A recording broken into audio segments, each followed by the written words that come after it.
ഞാൻ Mary Metilda. Stay inspired സീരീസിൻ്റെ പുതിയൊരു എപ്പിസോഡിലേക്ക് എല്ലാവർക്കും സ്വാഗതം. 10ാം ക്ലാസ് വരെ മാത്രമേ ഞാൻ ബയോളജി പഠിച്ചിട്ടുള്ളൂ. അതുകൊണ്ട് ശരീരശാസ്ത്രത്തെക്കുറിച്ചുള്ള അറിവ് വളരെ പരിമിതമായിരുന്നു. സത്യം പറഞ്ഞാൽ വിവാഹം കഴിഞ്ഞാണ് ഞാൻ ഇതേക്കുറിച്ചൊക്കെ ബോധവതിയാകുന്നത്, ശരീരത്തെക്കുറിച്ചും ആരോഗ്യത്തെക്കുറിച്ചുമെല്ലാം. അതിൽ വലിയ പങ്ക് വഹിച്ചിട്ടുള്ള ആൾ എൻ്റെ ഭർത്താവാണ്. റിട്ടയർമെൻറ്റ് കഴിഞ്ഞ് ഈ പരിശീലനവും ചാനലും ഒക്കെ സജീവമായതിനു ശേഷമാണ് ഞാൻ ഇങ്ങനെയുള്ള കാര്യങ്ങളിൽ കൂടുതൽ താല്പര്യം പ്രകടിപ്പിച്ചു തുടങ്ങിയത്. കുറേ അധികം കാര്യങ്ങൾ വായിക്കുകയും പഠിക്കുകയൊക്കെ ചെയ്തു. മറ്റുള്ളവരുടെ അനുഭവങ്ങൾ നേരിട്ടറിയാൻ ഇടയായി. അങ്ങനെ വളരെ പ്രധാനപ്പെട്ടതെന്ന് തോന്നിയ ചില കാര്യങ്ങൾ ഞാൻ ഈ വീഡിയോയിലൂടെ ഷെയർ ചെയ്യാം. ഇതെല്ലാവർക്കും തീർച്ചയായിട്ടും വളരെയധികം ഉപകാരപ്പെടും. നമ്മുടെ ജീവിതത്തിലെ വളരെ പ്രധാനപ്പെട്ട ഒരു കാര്യമാണ് ഏജിങ് പ്രോസസ്സ്. ഏജ് എന്ന് കേട്ടാൽ നമ്മൾ ഉടനെ വിചാരിക്കുക നമ്മൾ ജനിച്ച സമയം തുടങ്ങി നമ്മൾ ജീവിച്ച് തീർത്ത വർഷങ്ങൾ വെച്ചിട്ട് ഒരു പ്രായം, അതാണ് ഏജ്. പിന്നെയാണ് എനിക്ക് മനസ്സിലായത് അത് വെറും ഒരു നമ്പർ മാത്രമാണ്. നമ്മൾ പ്രായമുള്ളവരെ പ്രചോദിപ്പിക്കാൻ വേണ്ടി എപ്പോഴും പറയാറില്ലേ, age is just A number. അത് സത്യമാണ്. നമ്മൾ പറയുന്ന ഏജ് വെറും നമ്പർ മാത്രമാണ്. വേറൊരു ഏജ് ഉണ്ട്, ജീവശാസ്ത്രപരമായിട്ട് നമുക്കുള്ള ഒരു ഏജ്. ശരീരത്തിൽ നടക്കുന്ന ചില വ്യതിയാനങ്ങളും ഡെവലപ്മെൻറ്റും ഒക്കെ അനുസരിച്ച് നമുക്കുണ്ടാകുന്ന ഒരു പ്രായമുണ്ട്. അത് ബയോളജിക്കൽ ഏജാണ്. സാധാരണഗതിയിൽ നമ്മൾ പ്രായം എന്ന് പറയുമ്പോൾ ഈ ക്രോണോളജിക്കൽ ഏജാണ് നമ്മുടെ മനസ്സിലേക്ക് കടന്നു വരുന്നത്. ഒരേ ക്രോണോളജിക്കൽ ഏജിലുള്ള ആളുകളുടെ ബയോളജിക്കൽ ഏജ് വ്യത്യസ്തമായിരിക്കും. ചില 60കാരെയൊക്കെ കണ്ടു കഴിഞ്ഞാൽ 40കാരെ പോലെ അവർ വളരെ ആക്റ്റീവാണ്, അവരുടെ അപ്പിയറൻസും അങ്ങനെയാണ്. എന്നാൽ ചില 40കാരെ കണ്ടാലോ 60കാരെ പോലെ തോന്നും. ഈ 60കാരെ പോലെ എന്ന് പറയുന്നതിൻ്റെ അർത്ഥം എന്താ? അത് നമ്മൾ ക്രോണോളജിക്കൽ ഏജ് വെച്ച് ഉണ്ടാക്കിയിട്ടുള്ള ചില കൺക്ലൂഷൻസ് ആണ്. പക്ഷേ അതുപോലെ ആവണമെന്നില്ല ബയോളജിക്കൽ ഏജ്. ഈ ബയോളജിക്കൽ ഏജിനെ കുറിച്ച് നമുക്ക് കൃത്യമായിട്ടുള്ളൊരു ബോധമില്ലാത്തത് കൊണ്ട് പലപ്പോഴും നമ്മുടെ ചിന്തകളിൽ പിഴവുകൾ വരാറുണ്ട്. നമ്മുടെ എല്ലാ ഏജിങ് പ്രോസസ്സിലും നമ്മൾ ഈ ക്രോണോളജിക്കൽ ഏജ് വെച്ചിട്ട് ചില താരതമ്യങ്ങൾ നടത്തും. ഇപ്പം കുഞ്ഞുങ്ങളുടെ കാര്യത്തിൽ 3 മാസം പ്രായമുള്ളൊരു കുഞ്ഞ്, അമ്മമാരുടെ അങ്ങോട്ടും ഇങ്ങോട്ടുള്ള അന്വേഷണങ്ങൾ കേട്ടിട്ടില്ലേ? കുഞ്ഞ് കമന്ന് വീണോ? അപ്പം മറ്റേ അമ്മ പറയും, കമന്ന് വീണല്ലോ, ഇവന് 6 മാസമായി, ഇതുവരെ കമന്ന് വീണിട്ടില്ല. അപ്പോൾ നമ്മളൊന്ന് മനസ്സിലാക്കേണ്ടത് ഈ ബയോളജിക്കൽ ഏജ് എല്ലാവരുടെയും ഡിഫറൻ്റ് ആണ്. നമ്മൾ ഇതിൻ്റെ കാര്യത്തിൽ ഒരുപാട് ആദ്യ പിടിക്കാനൊന്നുമില്ല. ആ പ്രായത്തിലുള്ള ഒരാളെപ്പോലെ ആയിരിക്കും നമ്മളെന്ന് ഒരിക്കലും ചിന്തിക്കേണ്ട കാര്യമില്ല. ഇതൊരു ആവറേജ് രീതിയിൽ ചിന്തിച്ചുണ്ടാക്കിയിട്ടുള്ള ഒരു കൺക്ലൂഷൻസ് ആണ്. അപ്പോൾ ഇന്ന് നമ്മൾ സംസാരിക്കാൻ പോകുന്നത് ഏജിങ് പ്രോസസ്സിനെ കുറിച്ചാണ്. ഈ പ്രായമായി വരുമ്പോൾ നമുക്ക് ആശങ്കകളുണ്ടാവും. നമ്മളെപ്പോഴും കേൾക്കാനിടയുള്ള ഒരു സ്റ്റേറ്റ്മെൻ്റ് ഉണ്ടല്ലേ, ഇത്രയൊക്കെ പ്രായമായാലും ഇനി സൂക്ഷിച്ചും കണ്ടുമൊക്കെ നടക്കണം, അങ്ങനെ വരും ഇങ്ങനെ വരും. ഇതെല്ലാം പറയാനുള്ള ഒരു കാരണം ഈ ക്രോണോളജിക്കൽ ഏജ് വെച്ചിട്ട് നമ്മൾ ഉണ്ടാക്കി വെച്ചിട്ടുള്ള ചില കൺക്ലൂഷൻസ് ഉണ്ട്. അതെല്ലാവർക്കും ബാധകമല്ല.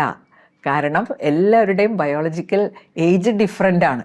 ഇതൊന്നും ഓർക്കാതെ എല്ലാവരെയും ഒരേ രീതിയിൽ കാണാനാണ് നമ്മൾ ശ്രമിച്ചുകൊണ്ടിരിക്കുന്നത്.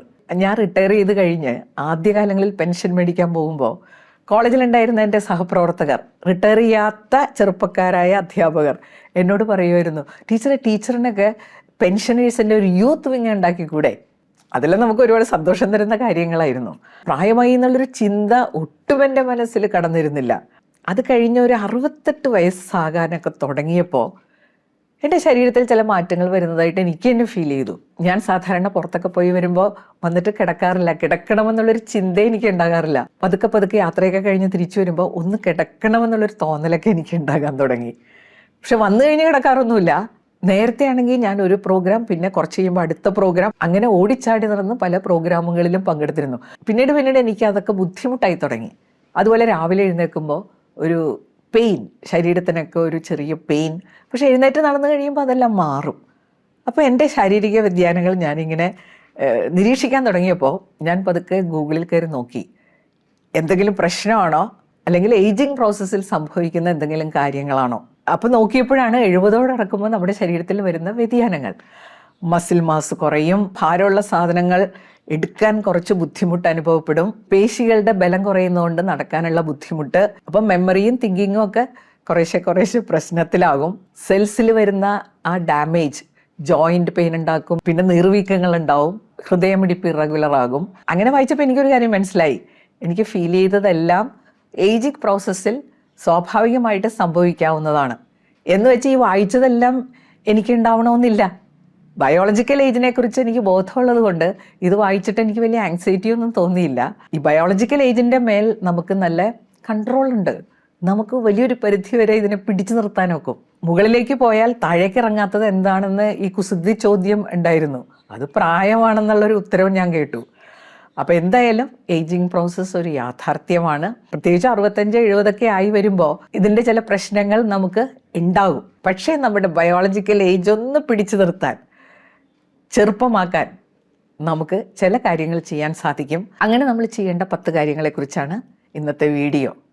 ഒന്നാമത്തെ കാര്യം, നമുക്കറിയാം ജീവിതത്തിലെ വളരെ വളരെ പ്രധാനപ്പെട്ട ഒന്നാണ് ആറ്റിറ്റ്യൂഡ്, മനോഭാവം.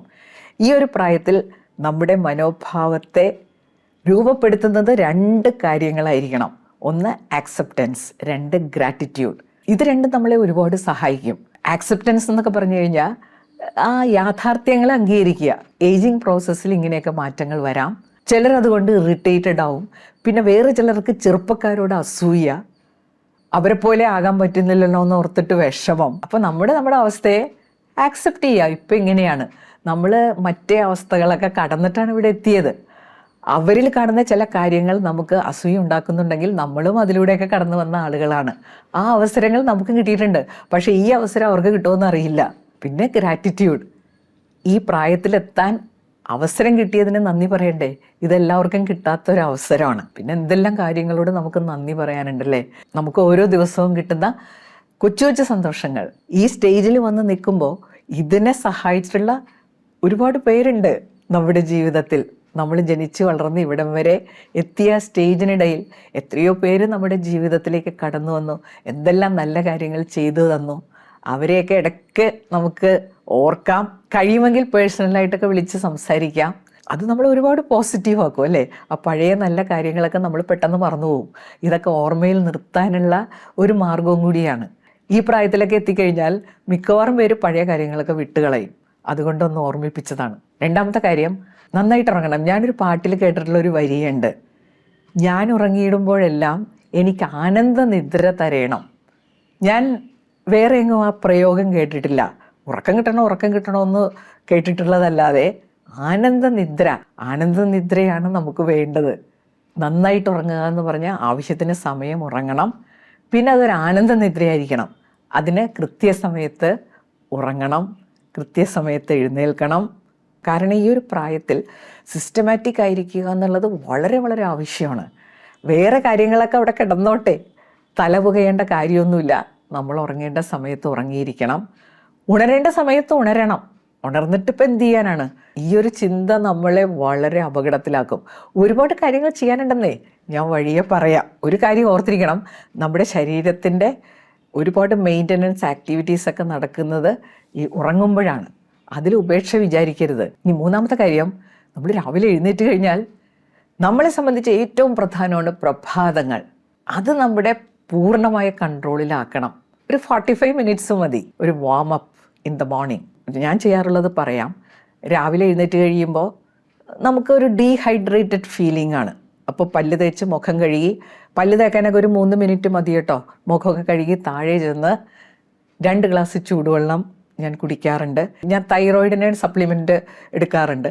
അപ്പോൾ അത് കഴിക്കും. അത് കഴിഞ്ഞ് വാതിൽ തുറന്ന് പുറത്തേക്ക് ഇറങ്ങി മുറ്റത്ത് അങ്ങോട്ടും ഇങ്ങോട്ടും നടക്കുമ്പോൾ എന്തെല്ലാം മനോഹരമായ കാഴ്ചകളാണല്ലേ. എൻ്റെ വീട്ടിൽ കുറച്ച് റോസാപ്പൂവെല്ലാം വിടർന്ന് നിൽക്കുന്നുണ്ട്. കുറച്ച് മാറി പച്ചക്കറികൾ, ഇങ്ങനെ പല നല്ല കാഴ്ചകളുമാണ്. എനിക്ക് ഗേറ്റ് തുറന്ന് പുറത്തേക്ക് ഇറങ്ങിയാലും നല്ലൊരു വഴിയുണ്ട് എൻ്റെ മുന്നിൽ. അങ്ങനെ പല ബ്ലെസ്സിങ്സും ഉണ്ട്. അപ്പോൾ അതെല്ലാം പ്രയോജനപ്പെടുത്തി തിരിച്ചു വന്നു കഴിഞ്ഞിട്ട് ഞാൻ എന്താ ചെയ്യാറുള്ളതെന്നോ, എനിക്ക് ഏറ്റവും ഇഷ്ടമുള്ള 2 ആക്ടിവിറ്റീസ് ചെയ്യും. ഒന്ന് മ്യൂസിക്കാണ്. ഞാൻ വീഡിയോയിൽ പറഞ്ഞിട്ടുണ്ടല്ലേ, എൻ്റെ അമ്മ നല്ല പാട്ടുകാരിയായിരുന്നു. പാട്ട് ഞങ്ങൾക്ക് പാരമ്പര്യമായിട്ട് കുറച്ച് കിട്ടിയിട്ടുണ്ട്. ഞാനത് ശ്രദ്ധിച്ചിട്ടേ ഇല്ല. ഇപ്പം ഞാൻ രാവിലെ തന്നെ ചെയ്യുന്ന ആക്ടിവിറ്റിയിലൊന്നാണ് പാട്ട്. എന്തായാലും കുറച്ച് സമയം ഇതിനു വേണ്ടി ചിലവഴിക്കുന്നത് കൊണ്ട് പ്രയോജനമുണ്ട് കേട്ടോ. ഞാൻ പണ്ടേ തുടങ്ങി പാട്ട് പാടും. കദളി വാഴ കയ്യിലിരുന്ന് എല്ലാരും ചൊല്ലണ് ഇങ്ങനത്തെ ടൈപ്പ് പാട്ടാണ്. സ്ഥിരം അങ്ങനെയുള്ള പാട്ടുകളാണ് പാടിക്കൊണ്ടിരുന്നത്. അപ്പോൾ എൻ്റെ വിദ്യാർത്ഥികൾ എന്നെ കളിയാക്കിയിട്ടുണ്ട്. എന്തെങ്കിലും പ്രോഗ്രാമിന് ടീച്ചറിൻ്റെ പാട്ടെന്ന് പറഞ്ഞാൽ ടീച്ചറെ ആ പാട്ട് പാടാൻ നിൽക്കല്ലേ, വേറെ ഏതെങ്കിലും പാട്ട് പാടുന്നൊക്കെ എന്നോട് വളരെ ഫ്രാങ്ക് ആയിട്ട് പറഞ്ഞിട്ടുണ്ട്. ഞാൻ പാട്ട് പഠിക്കാൻ തുടങ്ങിയപ്പോഴാണ് ആ ലേണിംഗ് പ്രോസസ്സ് നമ്മുടെ ലെവൽ മാറ്റും. സ്വരസ്ഥാനങ്ങൾ തൊട്ടിങ്ങനെ തുടങ്ങും. ഈ സ്വരസ്ഥാനങ്ങൾ കൃത്യമായിട്ട് മനസ്സിൽ ഉറച്ചാൽ ഏത് പാട്ടും നമുക്ക് പാടാൻ പറ്റും. എന്നെ മ്യൂസിക് പഠിപ്പിക്കുന്നത് ലതാ ഹെൻറിയാണ്. ഈ സ്വരസ്ഥാനങ്ങളുടെ കാര്യത്തിലൊക്കെ ടീച്ചറിന് വളരെ നിർബന്ധമാണ്. അപ്പോൾ ഈ ലേണിംഗ് പ്രോസസ്സ് നമ്മൾ കൃത്യമായിട്ട് ഫോളോ ചെയ്യുമ്പോഴാണ് പാട്ട് നമുക്ക് എൻജോയ് ചെയ്യാൻ പറ്റുന്നത്. ക്ലാസ് നടക്കുമ്പോഴേ എനിക്ക് പലപ്പോഴും ഒരു അസ്വസ്ഥതയാണ്. കാരണം ഈ സ്വരസ്ഥാനങ്ങൾ കൃത്യമായിട്ട് അറിയില്ല, പാട്ട് എൻജോയ് ചെയ്യാൻ പറ്റുന്നില്ല.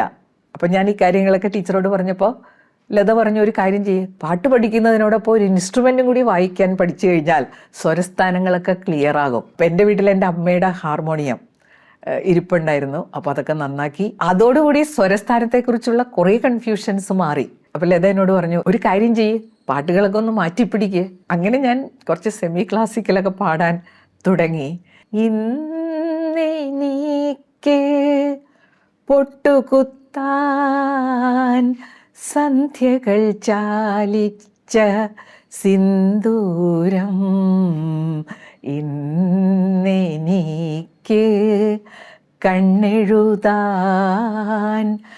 വിണ്ണിലെ നക്ഷത്ര മഷിക്കൂട്.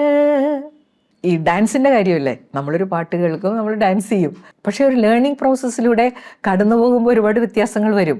ഭരതനാട്യത്തിൽ ആദ്യം പഠിക്കുന്നത് അടവുകളാണ്. അപ്പോൾ തട്ടടവ് എന്ന് പറയുമ്പോൾ തന്നെ നമ്മൾ നിവർന്നാണ് നിൽക്കുക.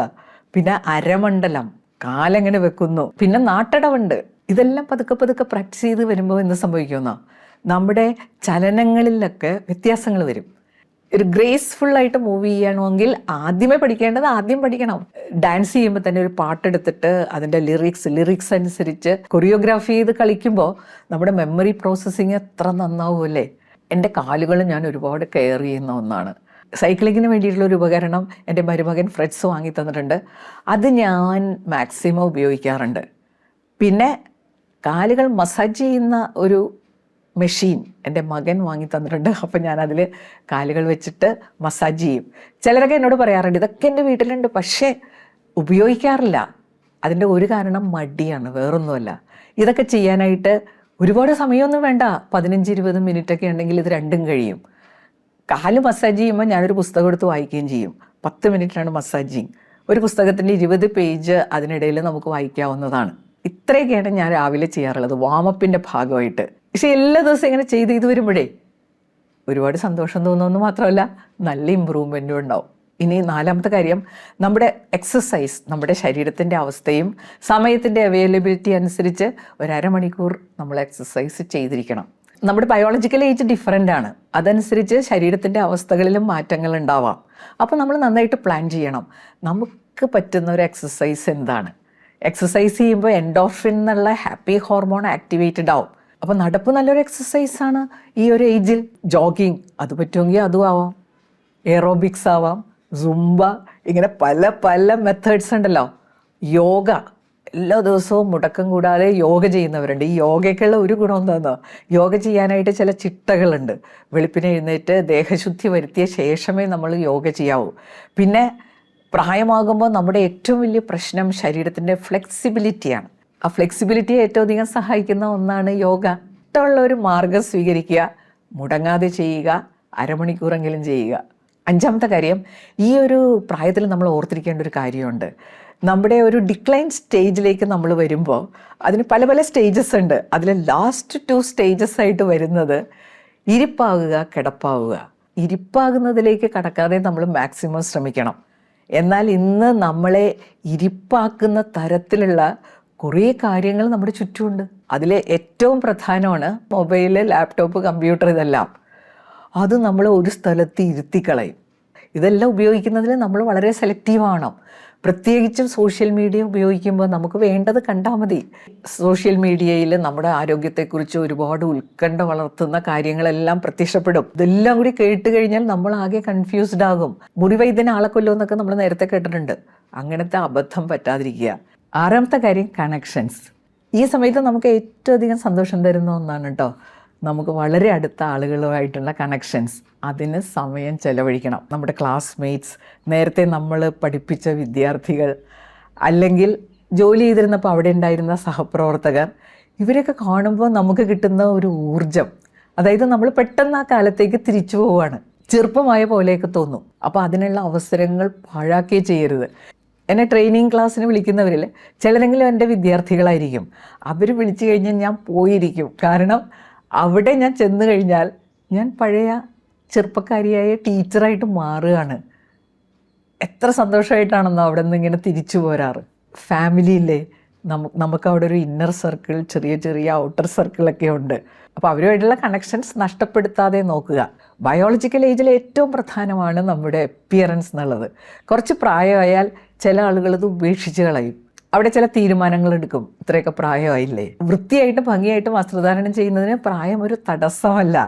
അതിലെ നമ്മുടെ സൗകര്യം കൂടി നോക്കണം. നമ്മൾ ഈ ഒരു പ്രായമായി കഴിഞ്ഞാൽ വീഴാതെ നോക്കണം. ഇങ്ങനെയുള്ള ബേസിക് കാര്യങ്ങളെ സഹായിക്കുന്ന വിധത്തിലുള്ള വസ്ത്രധാരണം. അവിടെ ക്രോണോളജിക്കൽ ഏജ് തടസ്സമാകരുത്. ഒരു ഡാൻസ് പരിപാടി അവതരിപ്പിക്കാൻ നേരത്ത് കോസ്റ്റ്യൂമിനെ പറ്റി സംസാരിച്ചപ്പോൾ ഒരാൾ പറഞ്ഞു, അയ്യോ ഈ കോസ്റ്റ്യൂമൊന്നും പറ്റില്ല കേട്ടോ, നമുക്കൊക്കെ ഇത്രയൊക്കെ പ്രായമായില്ലേ. അപ്പോൾ അങ്ങനെയുള്ളൊരു കോൺസെപ്റ്റ് ഇല്ലേ, അതിൻ്റെ ആവശ്യമില്ല. നമുക്കൊരു വസ്ത്രമിടാൻ ആഗ്രഹം തോന്നുന്നുണ്ടെങ്കിൽ മറ്റുള്ളവർക്ക് അസൗകര്യം ഉണ്ടാകാത്ത വിധത്തിലുള്ളൊരു വസ്ത്രം നമുക്ക് ധരിക്കാം.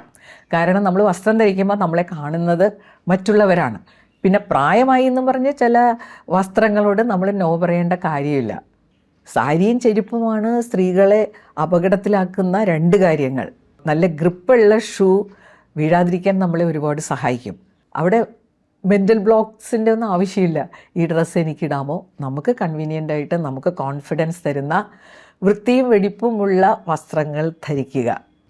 എട്ടാമത്തെ കാര്യം എന്താണെന്നോ, ആവശ്യമില്ലാത്ത കാര്യങ്ങളൊന്നും തലയിൽ വെച്ച് നടക്കാതെ റിമെയിൻ കൂൾ ആൻഡ് റിലാക്സ്ഡ്.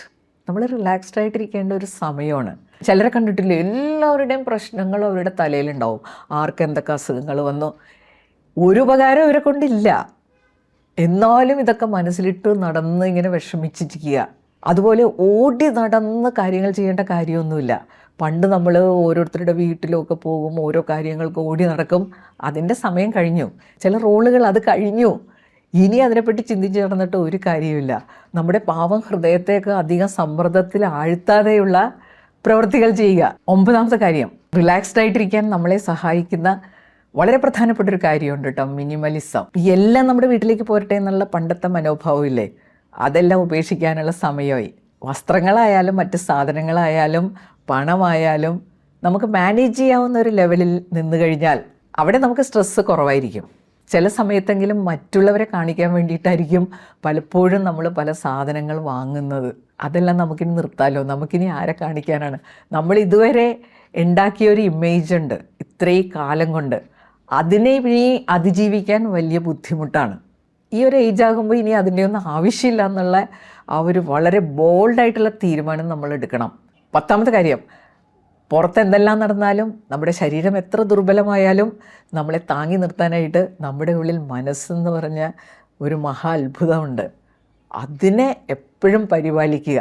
അതിനെന്ത് വേണം? നല്ല ചിന്തകൾ, നല്ല വാക്കുകൾ, നല്ല പ്രവൃത്തികൾ. ഇതാണ് ഈ മനസ്സിനെ ഏറ്റവും അധികം സപ്പോർട്ട് ചെയ്യുന്ന കാര്യങ്ങൾ. കുറച്ച് ബുദ്ധിമുട്ടാണല്ലേ, പക്ഷേ ബയോളജിക്കൽ ഏജ് നമുക്ക് പിടിച്ചു നിർത്തണ്ടേ? വീഡിയോ ഇവിടെ അവസാനിക്കുകയാണ്. ഏജിൻ്റെ ശരിയായിട്ടുള്ള ഒരു അറിവ് നമുക്ക് ഉണ്ടാവണം. 2 തരം ഏജ് ഉണ്ടെന്നും അതിൽ നമുക്ക് നിയന്ത്രണമുള്ള ഏജാണ് ബയോളജിക്കൽ ഏജ്. മറ്റേ ഏജ് വെറും നമ്പറാണ്. അതിനെയാണ് age is just A number എന്ന് പറയുന്നത്. നമ്മൾ പറഞ്ഞ മിനിമം കാര്യങ്ങൾ, ഇനിയും കുറേ കാര്യങ്ങളുണ്ട്, പക്ഷേ ഈ മിനിമം കാര്യങ്ങൾ ചെയ്തു കഴിഞ്ഞാൽ ഒരു പരിധിവരെ നമുക്ക് നമ്മുടെ ബയോളജിക്കൽ ഏജിനെ പിടിച്ചു നിർത്താനൊക്കും. ഈ വീഡിയോ നിങ്ങൾക്ക് ഇഷ്ടപ്പെടുമെന്ന് എനിക്ക് ഉറപ്പാണ്. കാരണം എല്ലാവരുടെയും മനസ്സിലുള്ള ഒരു മോഹമാണല്ലേ ചെറുപ്പമായിട്ടിരിക്കുക. കാര്യങ്ങളൊക്കെ നമുക്കൊന്ന് പ്രാക്ടീസ് ചെയ്ത് നോക്കാം. അടുത്ത ആഴ്ച പുതിയൊരു വീഡിയോയുമായിട്ട് നമുക്ക് വീണ്ടും കാണാം. താങ്ക്